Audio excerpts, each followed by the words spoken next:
ની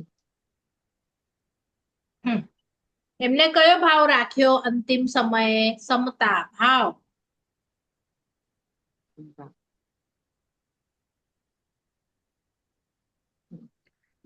ગજુકમાલ એમના માથા પર એમના સસરાએ સળગી મૂકી, સગડી સગડી સળગતી મૂકી, સગડી મૂકી, હા સળગતી સોરી, સગડી સગડી. મૂકી. એ વખતે એમણે હમ સમાધિ ભાવ.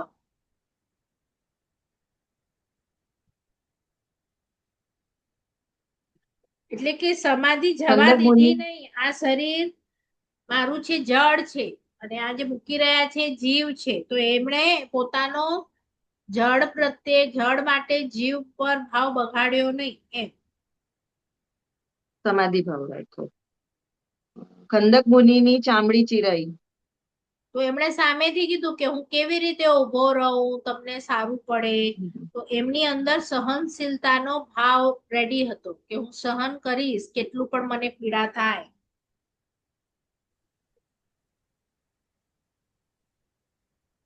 સહનશીલતા ભાવ. પછી પાર્શ્વ અને કમઠ. એટલે પાર્શ્વના બધા ભાવ તમે જોશો ને, કે કમટે એને હેરાન જ કર્યું છે, છતાં પણ કોઈ પણ ભાવમાં એમ નથી વિચાર્યું કે આને હું બતાડી દઈશ. એટલા પણ, અને આપણને ખબર હોય કે આણે જ મને માર્યું છે, તો પછી તો એ આખો અલગ થઈ જાય. ખાલી એક જ લખાવ્યું છે પાર્શ્વ અને કમટ, કે બીજું કઈ બી સાથે લખાવ્યું છે? સંગમને વીર ભગવાને માફ કર્યા, સાથે હા. એ પણ છે. હા, હા, તો સંગમે પણ કેટલા ઉપસર્ગ કર્યા પ્રભુ ઉપર એક રાતમાં. તમે કલ્પસૂત્ર જ્યારે સાંભળશો તો ખબર પડશે કેટલા બધા કર્યા, બાપ રે. તો આ તો ઈઝી હતું, આ મળ્યું તમને. શું લખ્યું છે ત્યાં? લખ્યું નથી મેં, પણ મને આ જ આવે ને મારા બેન, આમાં બી સમતા ભાવ જ આવે ને. સમતા ભાવ. જો બધા નજીક નજીકમાં જ ભાવ છે, પણ બધા થોડા થોડા અલગ છે. હવે તમને જયારે ખબર છે કે આના પર હું વેર લઈ શકું છું એમ છે, અને છતાં પણ તમે ન લો, અને ઘણી વખત તમે વેર લઈ શકતા જ ન હોય એવી પોઝિશન પણ હોય, અને તમે ચૂપ રહો, તો બંનેમાં ભાવ તો અલગ થઈ ગયા. હવે ઓલા છે ને રાજા છે, રાજા પાસે એમણે નક્કી કરી લીધું છે કે આમને ઘાણીમાં પીલવા જ છે, તો ત્યાં તમે કઈ ન કરી શકો. પણ અહીંયા એવું નથી. હમ. એટલે બધું નજીક નજીકમાં છે, પણ અલગ અલગ છે. એટલે હું તમને જયારે આગળ જોશો તો સમતા, સમાધિ, સમભાવ, એટલે કે સમનું આધાન કરવું. પછી ઉપર ઉપરની કેટેગરી થતા જાય એમ ભાવો ચેન્જ થતા જાય. કારણ કે સમતા એ ઉપરની ભૂમિકા છે. પછી સમાધિ કયા ગુણ, જયારે ગુણસ્થાનક કરીશું ને તો અલગ અલગ આવશે, કે હું એ જ નીચેના ગુણસ્થાનક પર ચૂપ રહું છું, અને ઉપરના ગુણસ્થાનકમાં હું કરી શકું છું બધું, અને છતાંય હું ચૂપ રહું છું. તો ગુણસ્થાનક જેટલું ઉપર એટલા તમારા ભાવ વિશુદ્ધ, હજી વધારે વિશુદ્ધ. તો નામ બધાના બદલાઈ જશે. બરાબર. એટલે એ જ ગુણો પેલા ગુણસ્થાનક પર હોય ત્યારે અલગ પ્રકારની ક્ષમા હોય ગુણો, અને જેમ જેમ તમે ઉપર જતા જાઓ એમ એમ ગુણો તમારા ચેન્જ થતા જાય. બરાબર. એટલે મેં હમણાં તમને હિન્ટ આપી. હજી બે ચાર છે ને, એ તમે કદાચ તમે નહીં લખ્યા હોય તો એ પણ લખી લો. તો નેક્સ્ટમાં જયારે બધા હશે ને ત્યારે તમને કરવાની હજી વધારે મજા આવશે. હજી બે ચાર મને એવું લાગે છે કે તમે કદાચ નહીં લખ્યા હોય. દુઃખ પ્રત્યે, દુઃખો પ્રત્યે નહીં લખાવ્યું, ખાલી દુઃખો પ્રત્યે લખો. ક્વેશ્ચન. પાપ પ્રત્યે, ધર્મ પ્રત્યે, જીવો પ્રત્યે, ગુણીજન પ્રત્યે. હવે આ કોમન છે, કોઈ વાર્તા નથી, પણ એમ જ કોમનમાં કે આના આના માટે તમારે શું ભાવ રાખવાનું, આવું કંઈક થાય તો એ કોમન છે. બરાબર. એટલે પછી બધા આ પણ વિચારી લેજો, આપણે નેક્સ્ટમાં બધા લઈશું. બરાબર. અગેન એને કન્ટિન્યુ કરીશું નેક્સ્ટ. ચલો 3 નવકાર ગણીશું. નમો હરિહંતાણમ નમો સિદ્ધાણમ નમો આયરિયાણમ નમો ઉપજાયાણમ નમો લોય સવ સાહુણમ મેસો પંચાણમકારો સવ પાવપણાશરો મંગલાણંચ સવેસે પરમં હોય મંગલમ. નમો હરિહંતાણમ નમો સિદ્ધાણમ નમો આયરિયાણમ નમો ઉપજાયાણમ નમો લોય સવ સાહુણમ મેસો પંચાણમકારો સવ પાવપણાશરો મંગલાણંચ સવેસે પરમં હોય મંગલમ. નમો હરિહંતાણમ નમો સિદ્ધાણમ નમો આયરિયાણમ નમો ઉપજાયાણમ નમો લોય સવ સાહુણમ મેસો પંચાણમકારો સવ પાવપણાશરો મંગલાણંચ સવેસે પરમં હોય મંગલમ. બધો લોક ઉર્વલોક દીક્ષાલોકમાં રહેલા દરેક જીવ સ્થાવર જીવને સુખ મળે, સાતા મળે, સમાધિ મળે, જલ્દી જલ્દી બધા જીવો મોક્ષે જાય એવી પ્રાર્થના. સાતામાં છો બધા? દેવગુરુ પ્રસાદ, તમે સાતામાં છો બેન? દેવગુરુ પ્રસાદ. બેન તમે સાતામાં? દેવગુરુ પ્રસાદ. હા.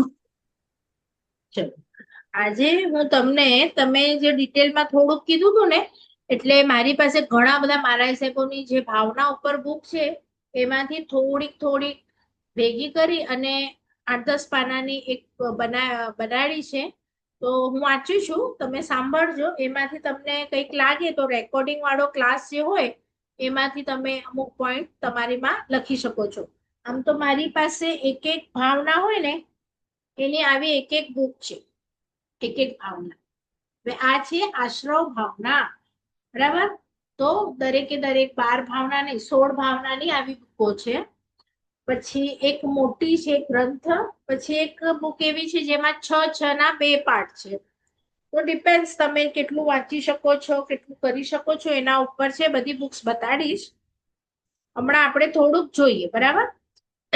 આપણો તત્વ ચાલુ છે નવતત્વમાં સંવર તત્વ. સંવર એટલે આવતા કર્મને અટકાવવું. તો જો તમે આવા ભાવ કરો તો તમારા કર્મ આવતા એ સમય ઉપર અટકી જાય. કાયમ માટે ન અટકે, એ સમય ઉપર અટકે, જે સમય પર તમે આ ભાવના ભાવો એ વખત, બરાબર?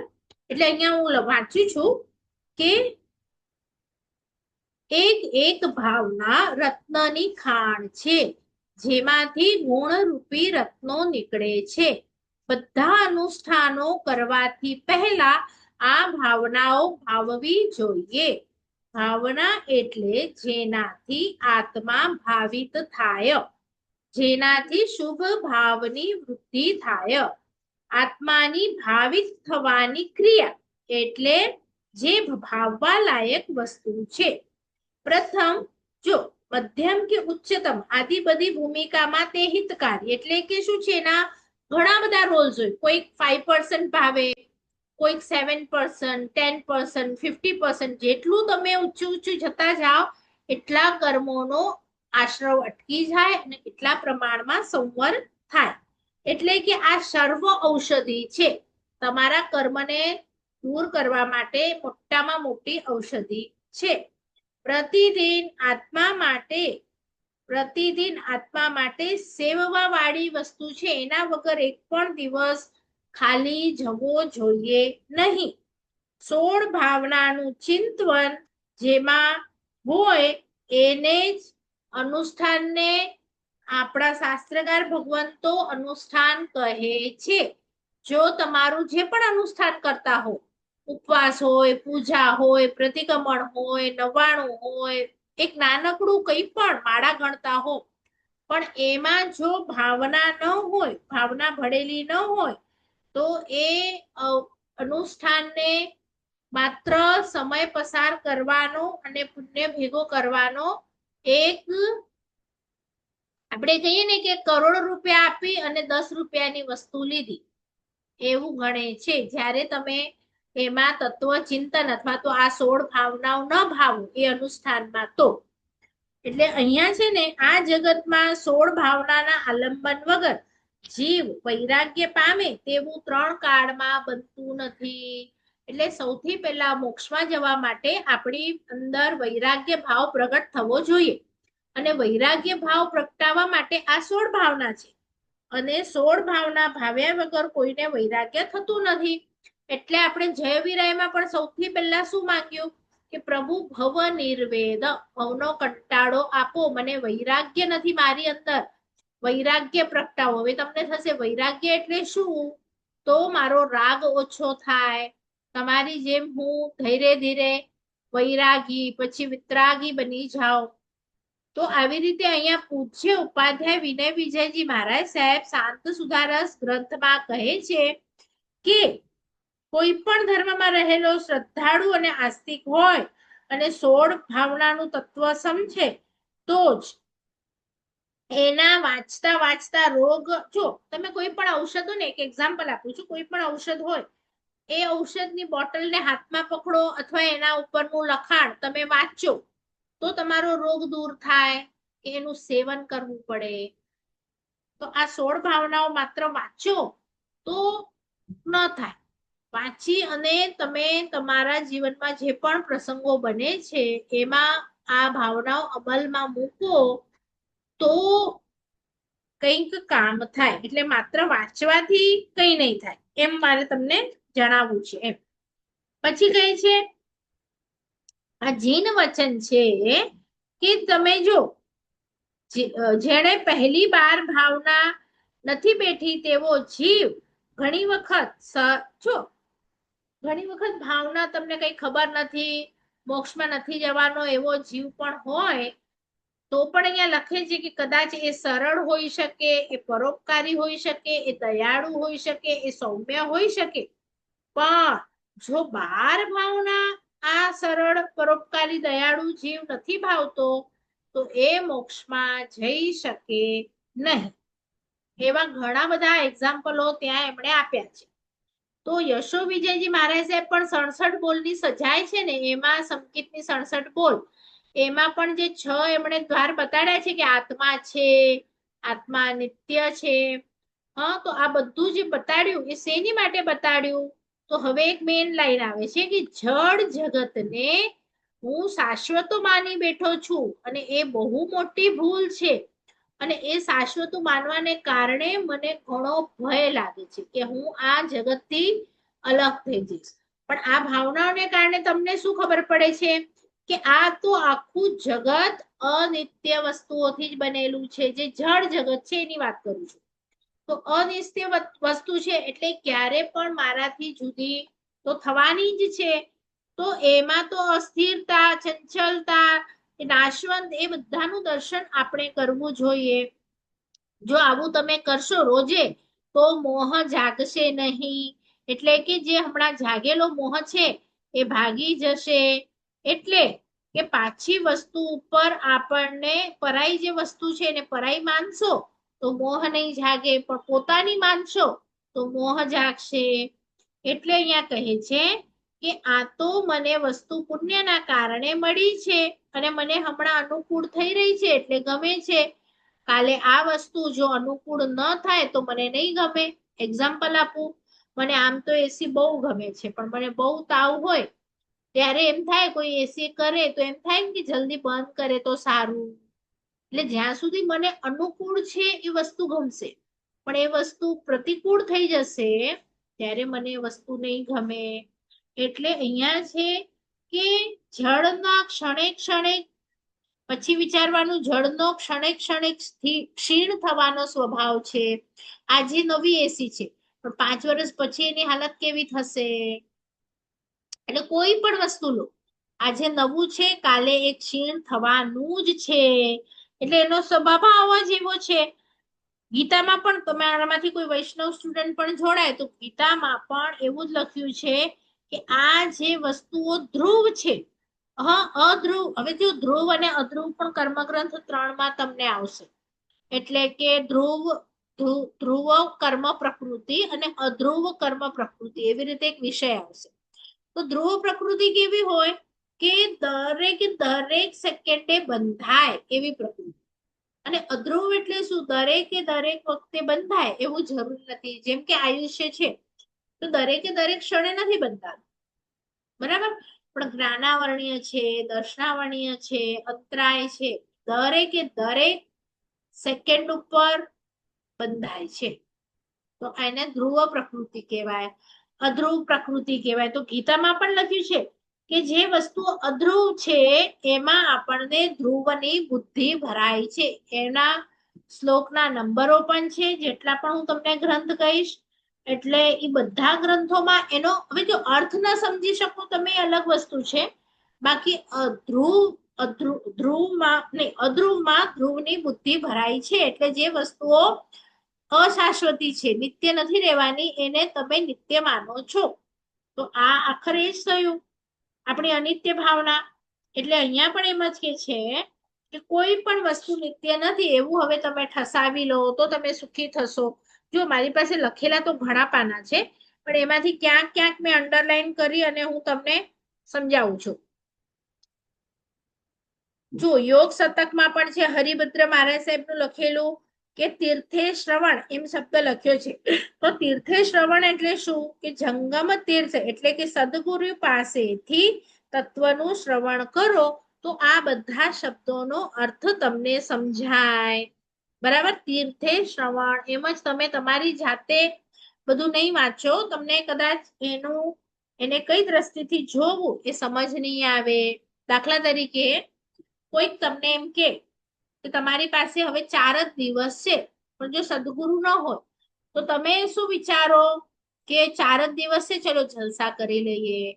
પણ સદગુરુ એનું મહત્વ બતાડે કે ભાઈ 4 દિવસ છે હજી તારી પાસે છે, તો એમાંથી તારું કામ કાઢી લે, જેટલું થાય છે એટલું, જેટલું થાય છે એટલું નેક્સ્ટ ભાવનું કરજો, ઓછો કરી નાખ. પણ આપણે કોઈ પણ વસ્તુ શાસ્ત્રમાં લખેલી હોય, દાખલા તરીકે લખેલું હોય કે શ્રાવક, એક વાક્ય છે ફેમસ છે, કલ્પસૂત્ર સમજાવતી વખતે બધા સમજાવતા જ હોય છે કે શ્રાવક સચ્ચિત પાણી ન પીએ, એવી રીતે લખેલું છે આપણા કલ્પસૂત્ર. તો આપણે આપણી રીતે વાંચીએ ને કલ્પસૂત્ર તો શું થાય? એનો મતલબ થયો કે આપણે અચિત પાણી પી શકીએ. પણ એવું ક્યાં લખેલું નથી કે અચિત પાણી તમે પી શકો. તો એનો બીજો અર્થ એમ પણ થાય ને કે સચિત ન પીએ તો આજે પછી તમે 24 ઉપવાસ કરી લો યા તો પાણી જ ન પીઓ, પછી ગુરુ પાસે જાઓ કે મારાથી આ પોસિબલ નથી, એટલે એ લોકો એક સોલ્યુશન કાઢી આપે કે તો પછી તું આમ કર. પણ આવું કર કે તું અચિત પી, કે તું રાખવાળું પી, કે તું ગરમ કરીને પી, એવું ક્યાંય લખેલું નથી. એ ગુરુ ભગવંતોએ રસ્તો કાઢ્યો છે, પણ એવું લખેલું નથી. એટલે લખેલું જે હોય એને સમજવું, અને પણ ગુરુની દ્રષ્ટિએ, અને ગુરુ ભગવંતો આપણને શું સમજાવવા માંગે છે અને આપણે આપણી રીતે વાંચીએ તો શું સમજીએ એ બહુ મોટો ફરક પડી જાય. એટલે શાસ્ત્રમાં સૌથી મોટું પાપ ઉત્સૂત્ર ભાષણ છે કે હું એમ સમજો, અથવા તો મને એવું લાગે છે એવું પણ ન બોલો, અને તમને એવું લાગે અને તમે ક્યાંક બોલી આવો તો એના જેટલું મોટું કોઈ પાપ નથી. એવા આપણા સ્તવનોમાં પણ આવે છે. કોઈને ખ્યાલ છે તમને આ સ્તવન કયા સ્તવનની કડી છે? ઉત્સૂત્ર ભાષણ જીસ્યો સમૂહ કોઈ પાપ નહીં, 24 માંથી છે. નથી ખ્યાલ? બોલો છો બધા સ્તવન. ગુણસાગરની 24, દેવચંદજીની 24, આનંદગણની 24, સ્તવનમાં રોજે કે નથી બોલતા? આવ્યું છે ક્યાંય સાંભળવામાં? નથી આવ્યું? ઠીક છે, ચલો. તો અહીંયા કહે છે એક એક્ઝામ્પલ હજી આપે છે, અગ્નિ શર્મા તાપસ કેટલાય લાખ પૂર્વથી, હવે કેટલાક લાખ ને પણ પૂર્વ પણ મેં તમને સમજાવ્યું હતું કેટલું મોટું હોય. તો માંસ ખમણના પારણે માંસ ખમણ કરતા હતા, પણ હવે એમને પણ ગુરુગમથી આ બધી વસ્તુઓ નહોતી ખબર. પોતાની અંદર જે દોષ હતો એનો ગાઢ પક્ષપાત હતો, અને માટે એ ચૂકી ગયા. આંતરિકતાથી તમારે આ ભાવના ભાવતી વખતે આંતરિક સરળ બનવું પડે. તમે તમે તમારી બુદ્ધિ વાપરો કે આ તો આમ પણ થઈ શકે, અને બુદ્ધિ વાપરીને જેમ હમણાં આપણે ખુશ થઈએ છીએ એવા જો ખુશ થવાના હો તો મોક્ષ માર્ગથી બહાર નીકળી જવાય. આ પાયાના ગુણો છે. આંતરિક સરળતા એટલે પ્રભુ પાસે, ગુરુ પાસે મારું જે મેં ખોટું વિચારાઈ ગયું, બોલાઈ ગયું, થઈ ગયું, એ બધું મારે સરળતાથી કહી દેવું પડે. તો આ તમે કરો તો જ તમે આ ભાવનાઓ બરાબર ભાવી શકો. નહીં તો કદાગ્રહ નામનો દોષ એ સૌથી મોટામાં મોટો દેશ, કે એક તો હું ખોટું માનું કે સમજુ અને એને જ સાચું માનું કે મેં ધાર્યું ને એટલે આ જ સાચું, ને આ આમ જ થાય. તો પછી તમે આ 12 ભાવના ન ભાવી શકો. 12 ભાવના માટે તમારે એકદમ સરળ હોવું જરૂરી છે. સરળ અને ઢગો બંને અલગ વસ્તુ છે. ઢગાની વાત નથી કરી. ઢગા હોય ને કે મારી પાસે આટલો પૈસો છે, આમ છે, તેમ છે, બધું બોલી દેવું એવું નહીં. તમારા ગુરુ પાસે કે વડીલ પાસે કે ઉપકારી પાસે તમારાથી જે કંઈ ભૂલો થઈ હોય એને સરળતાથી માની લો, અને અથવા તો એમ કહો મને આ વસ્તુ નથી આવડતી તો મને સમજાવશો, અથવા તો આવડતું હોય તો પણ ચૂપ રહે ગુરુ પાસે, એવું બડાઈ ન કરે કે મને આ તો આવડે છે. તો આ પણ એક ગુણ છે. બરાબર. ગુરુ પૂછે નહીં ત્યાં સુધી વચ્ચે ડબડબ કરે નહીં. આ બધા ગુણો છે. તો અહીંયા કહે છે ઘણી વખત, જો આ શબ્દ સાંભળ્યું છે તમે, ગુરુ મહારાજને કોઈ પણ વખત કહેતા હશો ને આ પ્રોગ્રામમાં આવજો, અથવા તો નેક્સ્ટ ટાઈમ આવી રીતે અહીંયા હશે ત્યારે તમે આવજો, તમે આવું કંઈક કહો ત્યારે એ લોકો એક શબ્દ કહેતા હોય છે. શું કહે છે? એક શબ્દ એમ કે છે કે શ્યોર આવીશું. કયો શબ્દ વાપરે?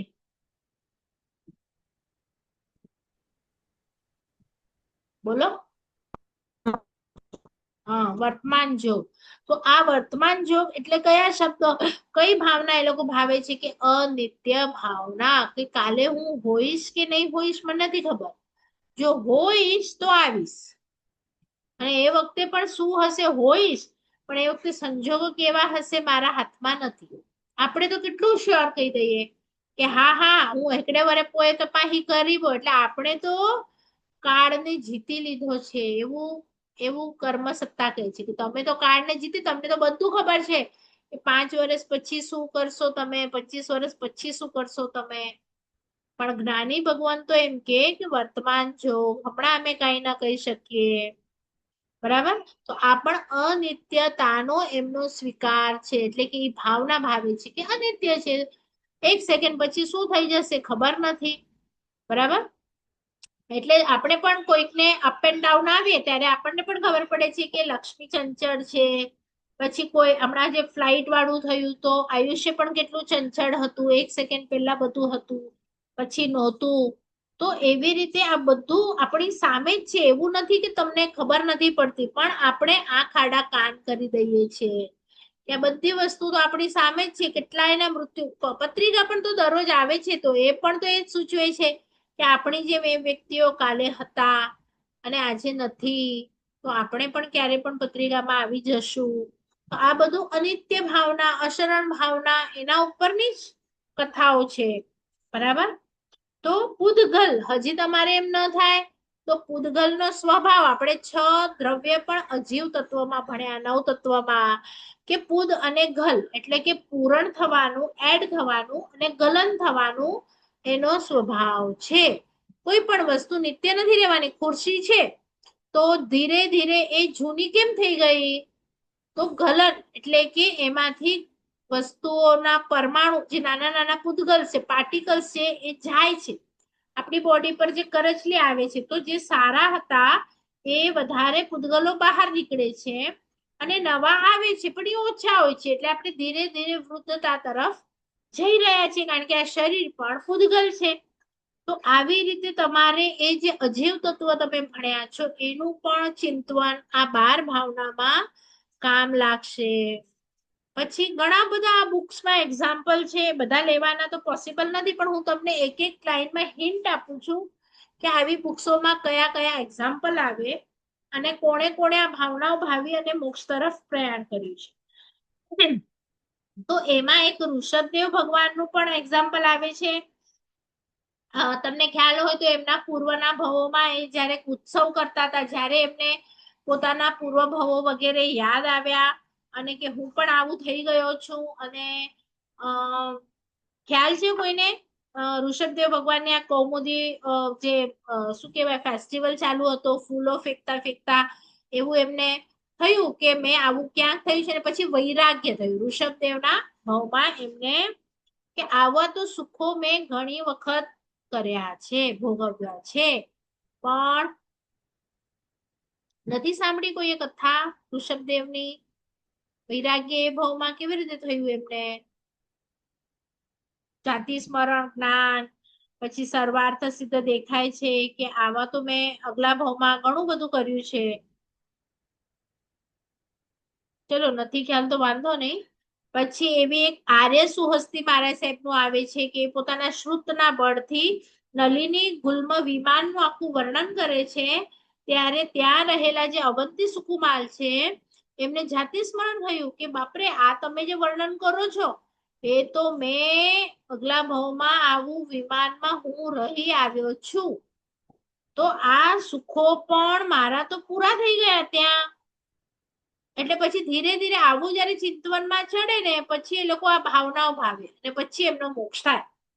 તો એવી રીતે ભગવદ્ ગીતાનું તમે જો કોઈતા હો તો અર્જુનને પૂછે છે જયારે કૃષ્ણ, ત્યારે આખું કાળનું કહે છે કે અનાદિકાળથી આવું આવું આખી એક શ્લોક છે, જો તમે કહેતા હો ને તો એનું વાંચ્યું શ્લોક કાળ વિશે ભગવદ્ ગીતામાં છે કે ભગવદ્ ગીતાના અર્જુનના પૂછવાથી કૃષ્ણ કાળનું સ્વરૂપ બતાવ્યું કે કાળના જડબામાં ક્ષણે ક્ષણે લાખો લોકો પ્રવેશી રહ્યા છે.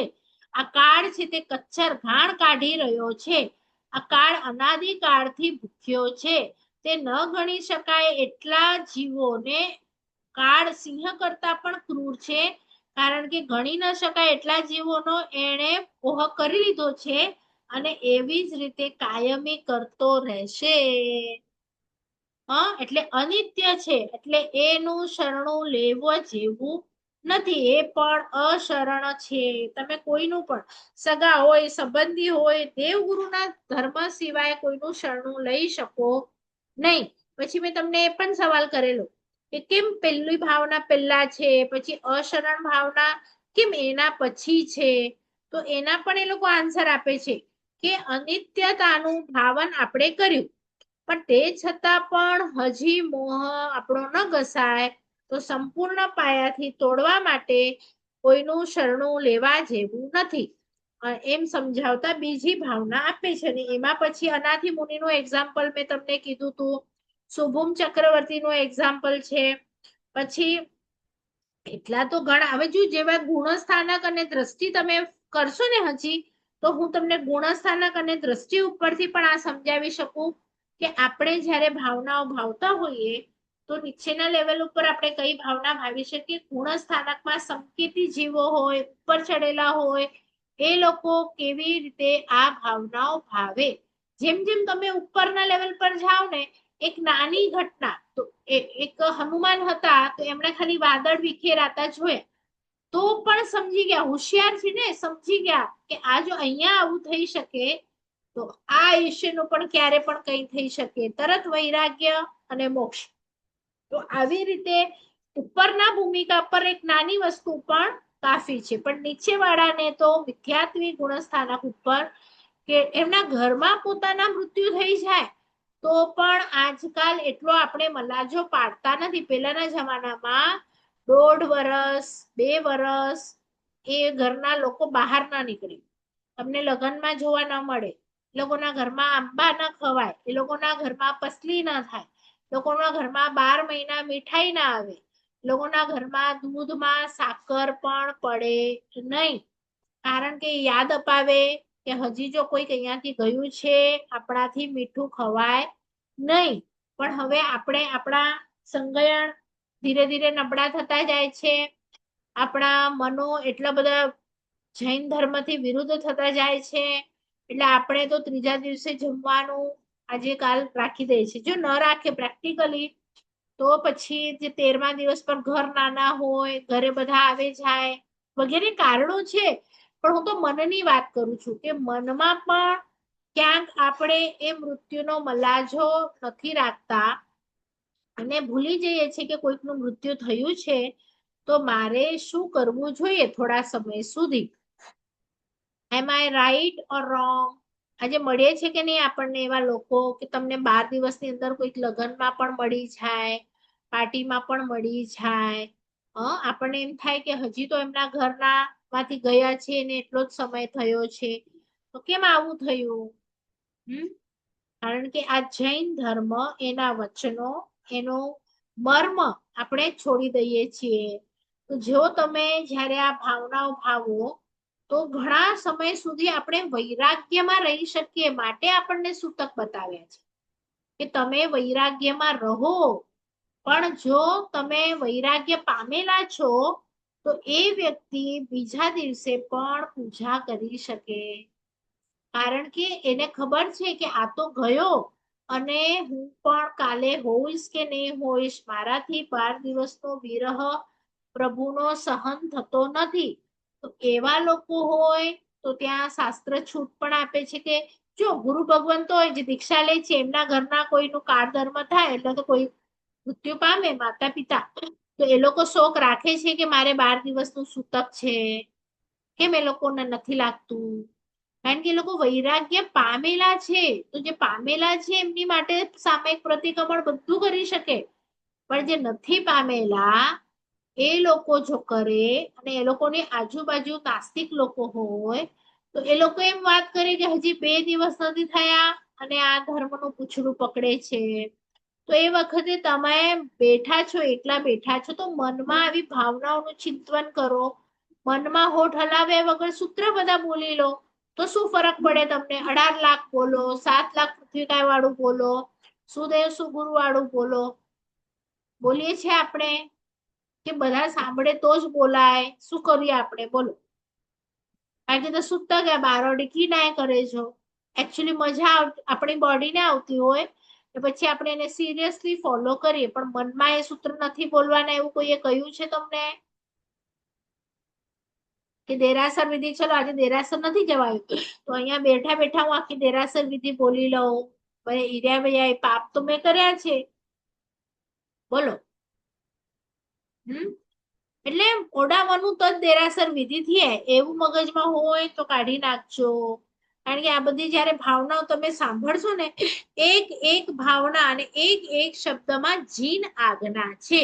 જીન આજ્ઞા આપણને મોક્ષે લઈ જવા માટે ખૂબ ખૂબ ખૂબ જરૂરી છે. સમ્યક દ્રષ્ટિને 100% આના ઉપર શ્રદ્ધા હોય અને અને આપણા અને બીજાના રાગ દ્વેષ ઓછા થાય તો જ તમે સમજજો કે તમે ભાવના ભાવી. જો રાગ ઓછો ન થાય કે દ્વેષ ઓછો ન થાય તો પછી ભાવના ભાવી નથી, ખાલી તમે વિચારી છે. એવા ઘણા એક્ઝામ્પલ છે કે ઘણા લોકોએ વિચારી છે, ભાવી નથી. અને અહીંયા ભાવના ભાવવાની વાત છે, કેવલ ભાવના ઓલી એક સ્તવન છે ને, ભાવે ભાવના ભાવીએ ભાવે દીજે દાન. તો ભાવવાનું છે, બોલવાનું કે વાંચવાનું નથી. કદાચ મીટિંગ 1 મિનિટમાં પૂરી થશે તો હજી થોડુંક છે બધી ભાવના વિશે, તો હું કહું છું તમને. આમાંથી કોઈને કઈ પૂછવું છે? કઈ ન સમજાયું એ હમણાં સુધીનું? કારણ કે હું ફાસ્ટ જાઉં છું. હજી સુધી મેં તમને 2 ભાવનાનું શોર્ટ જે લખેલું છે, અંડરલાઈન કરેલું, લખેલું તો ઘણું છે પણ એટલું જ મેં તમને કહ્યું છે. તો હજી તમને કોઈ શબ્દ ન સમજાયો હોય અથવા કોઈ ભાવનામાં હજી થોડી ડિટેલ જોઈતી હોય તો એ પણ કરાવી શકો. 3-4 ભાવના છે, પેલી એને થોડીક સમજાવવાની કોશિશ કરીશ કે જેથી તમે એને હજી સારી રીતે ભાવી શકો. બોલો, કોઈને કઈ પૂછવું છે? બધી સમજાય? જો ડીપમાં જાઓ ને તો જેવી રીતે કે હવે ત્રીજી ભાવના શરૂ થાય તો એમાં સંસ્કૃતના શબ્દો પણ આવે. સંસાર, પછી શ્રુ ધાતુ, શ્રુ એટલે સતત સંસરણ, સતત ભટકવું, રખડવું, સતત પરિભ્રમણ અથવા તો પરિવર્તન જેમાં થાય છે એને સંસાર કહે છે. એટલે એક એક શબ્દનો ડીપમાં અર્થ કે આ સંસાર શબ્દ ક્યાંથી આવ્યો, સાર નથી જેમાં એવો. પછી સમ તો એક એક શબ્દનું ડિટેલ જ્યારે કરો ને તો આ બધી ભાવનાના નામ કેમ આવા છે? અનિત્ય, અસરણ, સંસાર. તો એના ઉપર પણ મોક્ષ થઈ શકે જો ચિંતવનમાં જીવ ચડે તો. ખ્યાલ આવ્યું? ચલ. બેન તમારાથી પોસિબલ હોય તો કરાવજો ને ડિટેલમાં. હા હા આપણે થાય છે એટલું લઈએ છીએ તમારા લેવલ સુધીનું. મારી પાસે તો થોડોક હા ઉપરનું લેવલનું છે પણ તમારા લેવલનું લઉં છું. ઓકે. અને એની પહેલા તમે અધ્રુવ કર્મ એ બોલ્યા હતા ધ્રુવ ને એ પ્રકૃતિ, અધ્રુવ પ્રકૃતિ હા ત્રીજા કર્મગ્રંથમાં સ્ટાર્ટિંગમાં આવશે. ધ્રુવ એટલે કે નિત્ય અને અધ્રુવ એટલે અનિત્ય. નિત્ય બંધાય, અનિત્ય બંધાય, ક્યારેક જ બંધાય એમ. અધ્રુવ એટલે નિત્ય ને નહીં, ધ્રુવ એટલે નિત્ય. ધ્રુવ એટલે નિત્ય. ધ્રુવ તારો પણ કેવો એ જે હોય? નિત્ય ચમકતો હા રહે.